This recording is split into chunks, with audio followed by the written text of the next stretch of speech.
нь болохоор энэ Сүхбаатарын талбай ч юм уу ер нь томоохон талбай, эрх чөлөөний талбай гэдэг эдгээр талбай бол тухайн үндэсний ардчлал эрх чөлөөний бэлэг тэмдэг байдаг.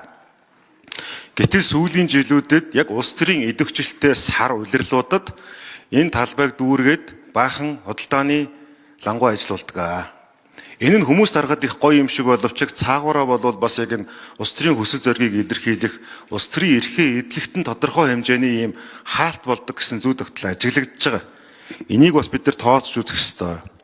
Мэдээж энэ чинь нөгөө нэг нээлттэй нийгэм чөлөөт медиа хэвлэл мэдээлэлээр улс орн дэлхийд дахинд юу болж байгааг иргэд олонний залуучууд харж байгаа учраас ер нь энийгээ дагаад энэ зүй тогтлоод дагаад бид нар бол талбай дээр махан биеэр физикли одоо жагсан кейсээ гадна бас энэ чөлөөт нийгмийн үзэл санаа болсон янз бүрийн сошиал медиагаар хүмүүс мэдээлэл аваад ингээд талбай дээр цугларддаг энэ үзэгдэл. Сүүлийн жилүүдэд дунджаар жилд нь 250 орчим жагсаал цуглаан болж байгаагийн ихэнх нь бол улс төртэй холбоотой болж байгаа. Тэгэхээр энэ жагсаал цуглааныг хувь улс төрч гэдэг юм уу төрийн өндөр албан тушаал хасж байгаа тэр тусмаа ирэх барьж байгаа хүмүүс өөрсдийн өдөр шүүмжилдэг, иргэдийг айцд оруулдаг байж болохгүй.